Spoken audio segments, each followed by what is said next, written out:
Bonjour, on me propose aujourd'hui deux exercices extraits d'examen de baccalauréat, section technique.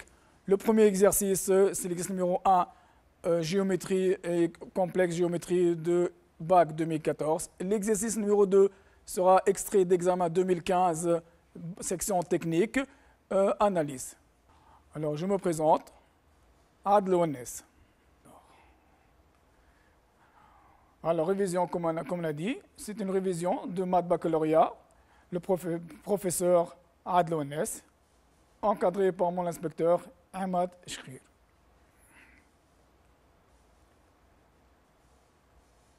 Alors, l'exercice numéro 1, son contenu, résolution d'une équation de second degré et la construction de points en utilisant des propriétés géométriques des nombres complexes. L'énoncé, la première partie, comme vous voyez, c'est la résolution, le but de la résolution d'équations de deuxième degré en utilisant les formules, bien sûr. Alors, première question, on vous donne une équation de deuxième degré. Alors, on vous demande de vérifier que 2 racine 3 plus 2i au carré égale ce terme-là, 8 plus 8i racine de 3. Alors, la réponse, 2 racine 3 plus 2i au carré égale 2 racine 3 au carré, plus 2 fois 2 racine 3 fois 2i, plus 2i le tout au carré. Ça nous donne la première expression 12 plus 8i racine de 3, moins 4 qui provient de 2i au carré qui égale 4i au carré avec le i carré égale à moins 1, ça me donne moins 4. Donc ça me donne le tout 8 plus 8i racine de 3, le premier résultat. Alors, première question, petit b. Résoudre dans C l'équation. Alors, c'est l'équation de deuxième degré. AZ carré plus BZ plus C égale à 0. Alors, le théorème, le calcul de discriminant d'une équation de second degré à coefficient complexe, A différent de 0. On pose delta C, le discriminant B carré moins 4AC. C'est le discriminant qu'on va calculer. Les solutions sont données, comme vous savez, moins B moins delta sur 2A. Et la deuxième, c'est moins B plus delta sur 2A, avec delta est une racine carrée de grand delta. Alors la réponse, alors un calcul à faire. Alors A égale à 1, B égale à 2 facteur de racine 3 moins I, C égale à moins 4 I racine de 3. On calcule le discriminant delta. Alors égale à 2 facteur de racine de 3 moins I le tout au carré, moins 4 fois moins 4 I racine de 3, qui est égal après le développement de la première, 2 au carré c'est 4, et racine 3 moins I le tout au carré, c'est a carré moins 2ab plus b carré. On le développe, on trouve le résultat 3 moins 2i racine 3 moins 1, plus 16i racine de 3, puisqu'on a moins et moins, ça me donnera le plus. Alors, après calcul développement, 4 fois 3, ça vous donnera 12, et 4 fois 2i racine de 3, ça vous donnera 8i racine de 3, moins 4, plus 16i racine de 3, d'où une racine de delta, et 2 racine 3 plus 2i. Si on revenant à la première question, on a calculé dans la première question, petit a, c'est que le terme 2 racine 3 plus 2i au carré est égal à 8 plus 8i racine 3, d'où delta.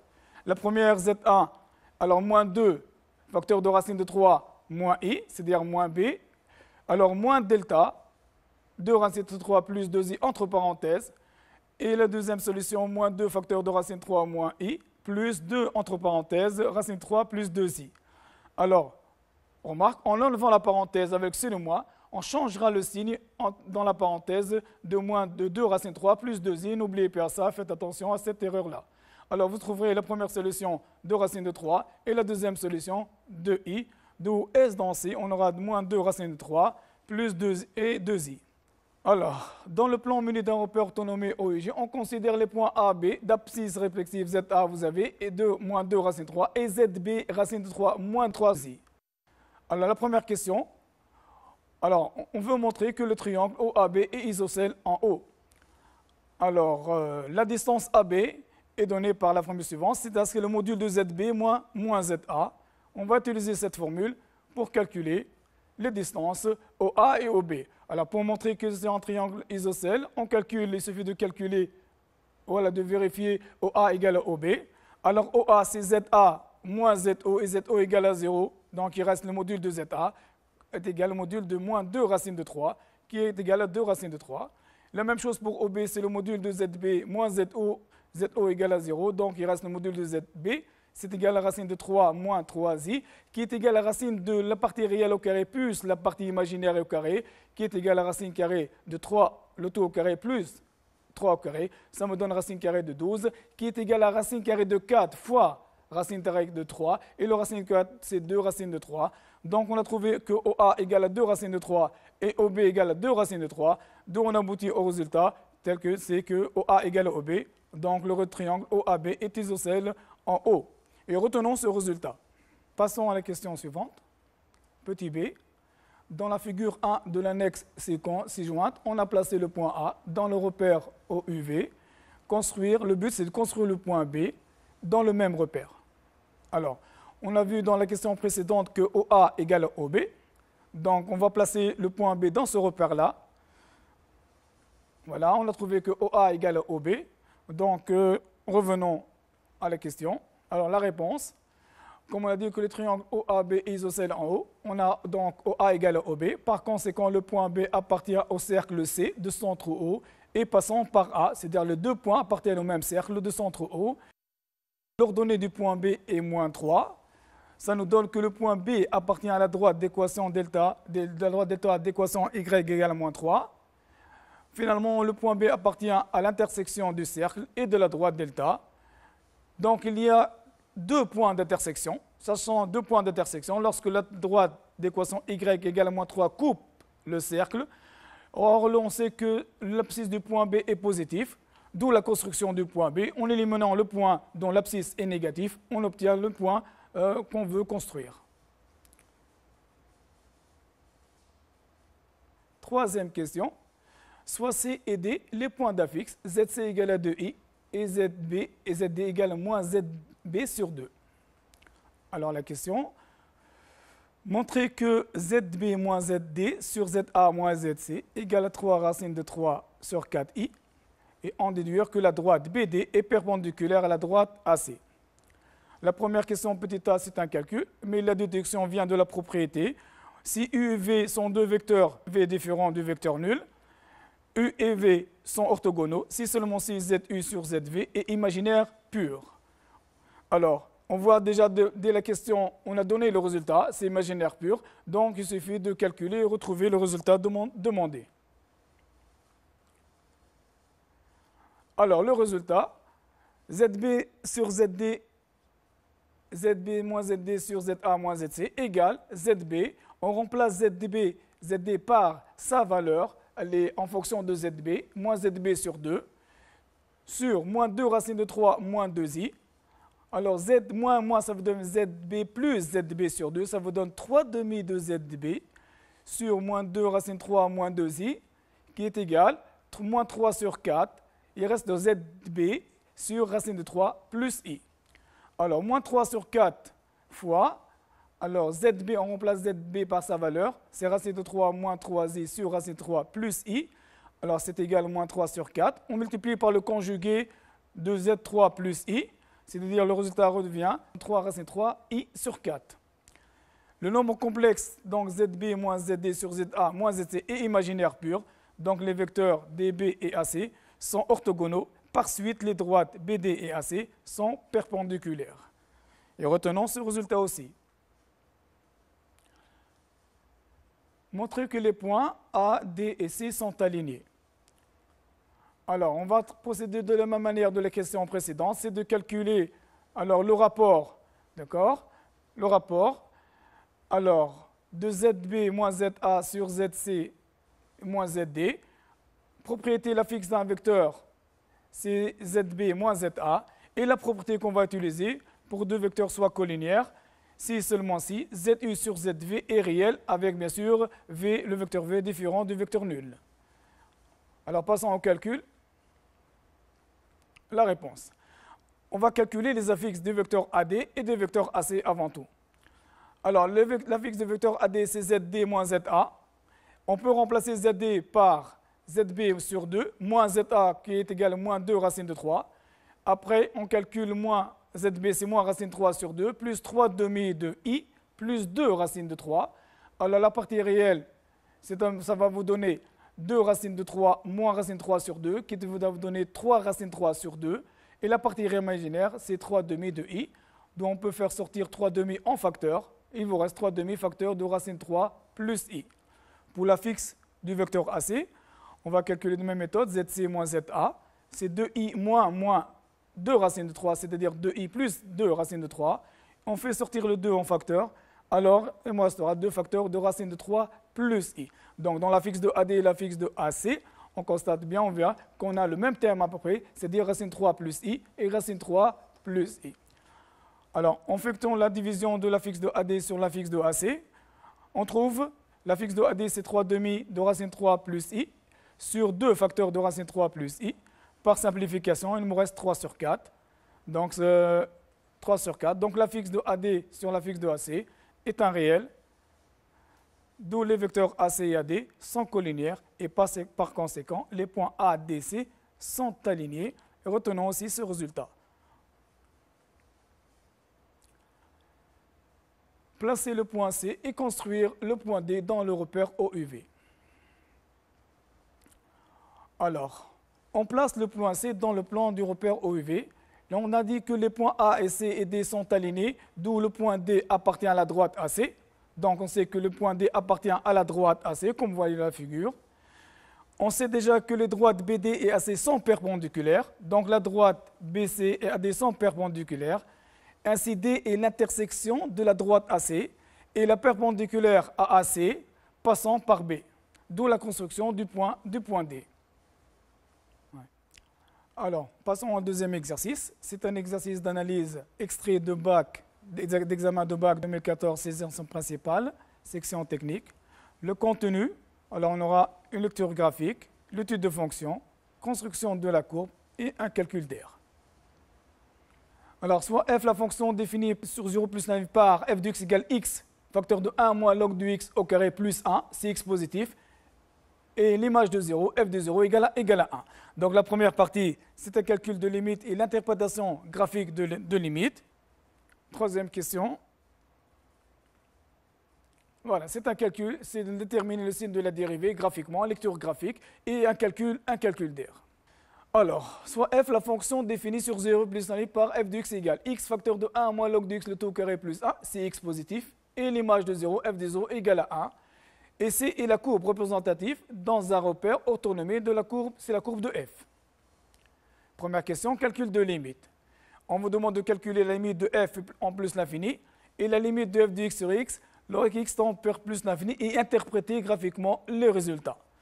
Alors, la limite en plus l'infini de ln de x égale à plus l'infini, et soit f une fonction en admettant à l'infini une limite infinie et c'est sa courbe représentative. Si la limite de f de x sur x en plus l'infini ou bien en moins l'infini égale infini ou plus l'infini, alors on dit que ce sera une branche parabolique de direction celle de l'axe des ordonnées, ce qu'on va faire dans notre calcul.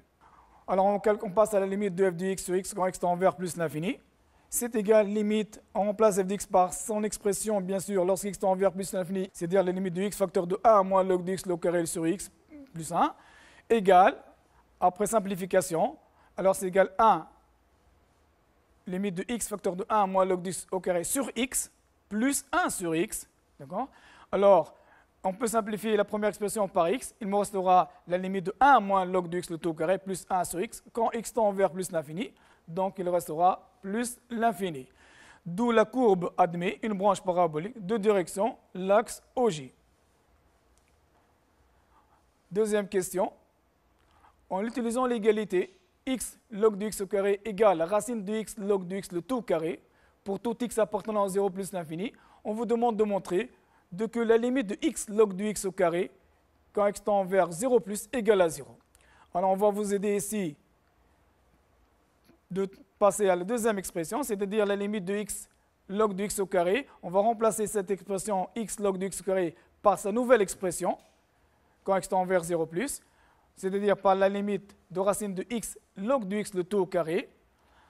Alors log de x égale log de racine de x au carré, car parce qu'on sait que log de racine carrée de x égale 1 demi de log de x. D'accord, on peut remplacer cette expression-là par le x par le racine de x au carré. On retrouvera la limite ensuite de 2 racine de x log de racine de x le tout au carré. Alors log de racine de x au carré égale à 2 log de racine de x, car log de a à la puissance n, c'est n log de a. Alors, revenons à notre limite, finalement, qu'est-ce qu'on aura? On aura la limite de 2 racine de x log de racine de x, le tout au carré, égale à 0, car la limite de t log de t égale à 0 quand t tend vers 0 plus. Passons à la question petit b. On déduit que f est contenu à droite en 0. Rappelons, f est contenu à droite en x0 si et seulement si la limite de f de x lorsque x tend vers x0 plus égale f de x0. Alors, réponse à petit b. La limite de f de x lorsque x tend vers 0 plus égale la limite de x facteur de 1 moins ln de x le tout au carré plus 1 égale la limite lorsque x tend vers x0 plus de x. On développe l'expression 1 moins log de x le tout au carré de la forme a moins b au carré. C'est égal à 1 moins 2 log de x plus log de x le tout au carré plus 1. Maintenant, on va développer la limite de x, la limite quand x tend vers x0 plus égale x moins 2x log de x plus x log de x au carré plus 1 égale à 1, le tout égale à 1, car la limite de x log de x quand x tend vers 0 plus égale à 0, et la limite de x log de au carré, log de au carré de x quand x tend vers 0 plus égale à 0, donc il va me rester 1. 1, la limite de f de x log x tend vers x0 plus égale à 1, qui est égal à f de 0 d'après la première question, donc d'où f est contenu à droite en 0, alors f de 0 égale à 1 était donné dès l'énoncé de l'exercice.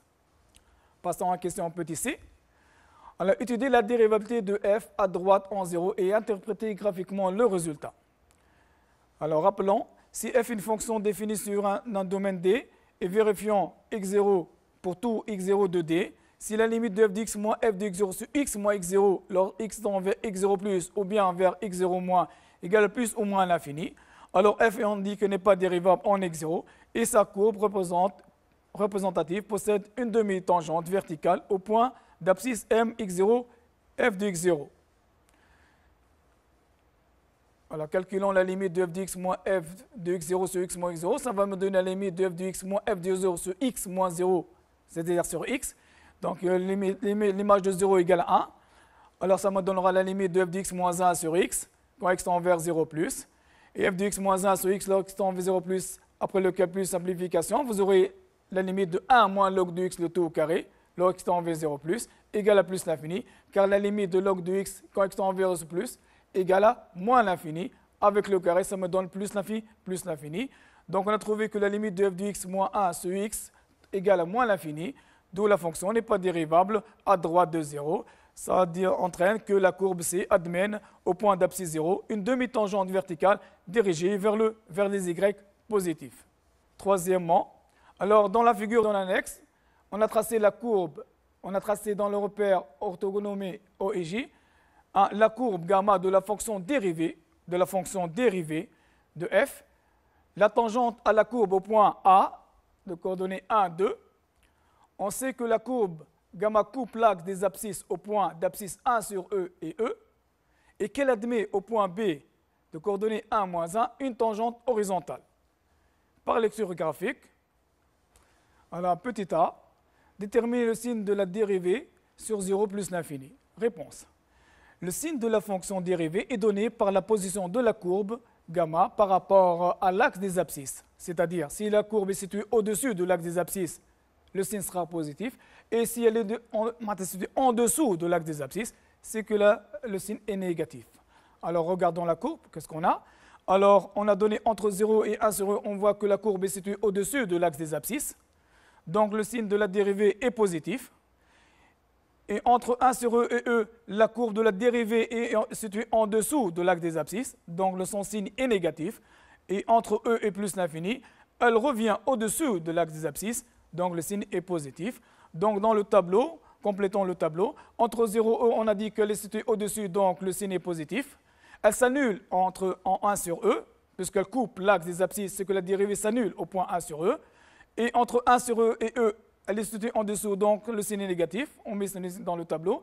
Et E s'annule la dérivée en E, parce que coupe l'axe des abscisses en E, donc s'annule en E, la dérivée. Et entre E et plus l'infini, la fonction était située au-dessus, c'est-à-dire elle est positive, donc on remplit le tableau. Et voilà le tableau de la signe de la dérivée de la fonction f'.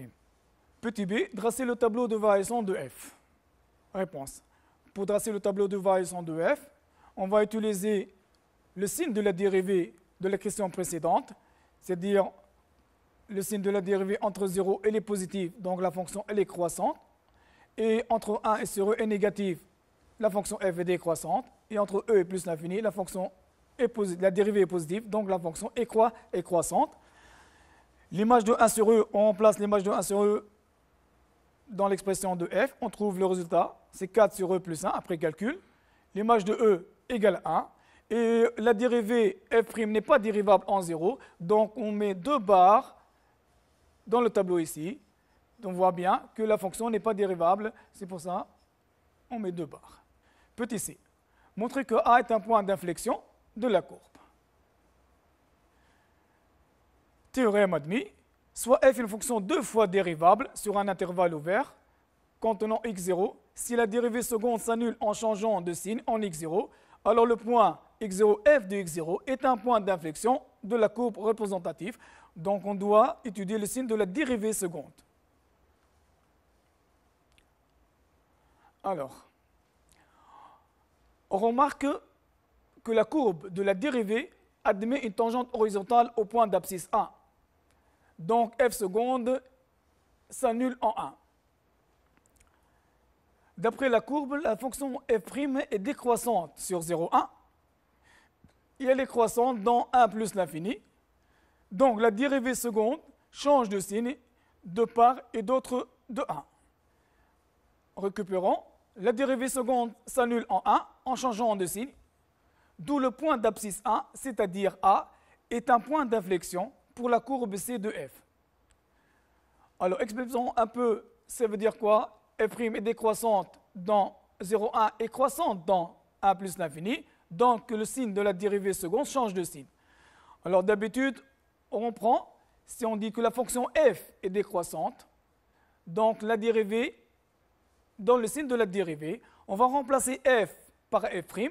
Si f' est décroissante, la dérivée de f' est positive ou bien négative, c'est seulement le changement. Donc on est habitué de parler de f ensuite de la dérivée, c'est de f et de sa dérivée.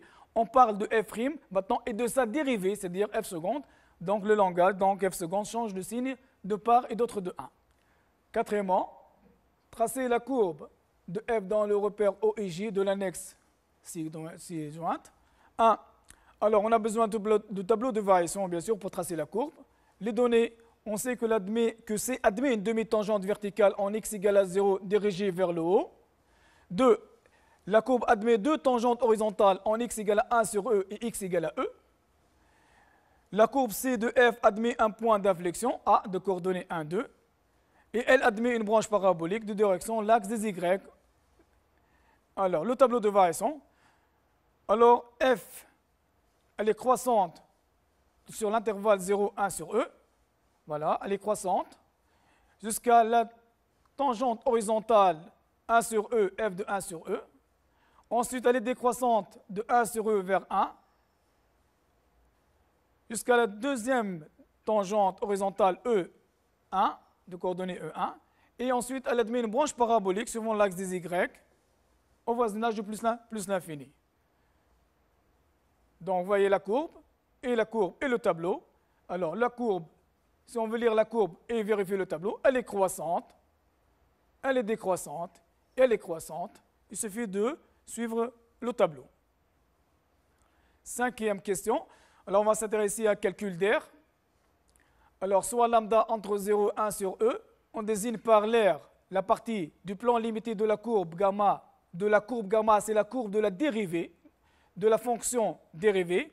L'axe des abscisses et les droites x égale à lambda et x égale à 1 sur 2 avec lambda compris entre 0 et 1 sur E. Ensuite, on vous demande de montrer que l'air est égal à 1 plus 4 sur E moins l'ima f de lambda et en déduire la limite de l'air en 0 plus. Réponse? Alors, cinquièmement, le calcul, c'est le calcul de l'air limité entre 0 et 1 sur E, coloré en jaune, entre 0 et 1, de la fonction dérivée, et non de la fonction f, mais de la fonction dérivée. Alors, l'air égale l'intégrale entre lambda et 1 sur 2 de valeur absolue de f' de x dx. Alors, comme la fonction dérivée entre 0 et 1 sur E est située au-dessus de l'axe des abscisses, donc elle est positive, donc on peut se débarrasser de la valeur absolue. Elle reste, donc ça devient l'intégrale entre lambda et 1 sur E de f' de x dx. La primitive de f', c'est la primitive de f', c'est f, d'accord? Donc on remplace maintenant 1 sur E et lambda dans l'expression de f, et on calcule f de 1 sur E moins f de lambda, qui est égal 4 sur E plus 1 moins f de lambda. Ça, c'est la première question. L'adduction de la limite. Le calcul de la limite de l'air, c'est égal à la limite de l'expression trouvée, c'est-à-dire 4 sur E plus 1 moins f de lambda, lorsque lambda tend vers 0 plus. Alors, l'expression 4 sur E moins plus 1 moins f de lambda, on va s'intéresser à la limite de f de lambda lorsque lambda tend vers 0 plus. Revenons à l'exercice, la première question, c'est-à-dire le calcul, la fonction elle est continue f en 0 plus, donc limite de f de lambda lorsque x tend vers 0 plus égale à 1. En remplaçant par sa valeur 1, on peut éliminer le 1 moins 1, ça s'enlève. Il me reste finalement la limite de l'air lorsque lambda tend vers 0 plus égale à 4 sur E. Merci pour votre attention et bonne chance.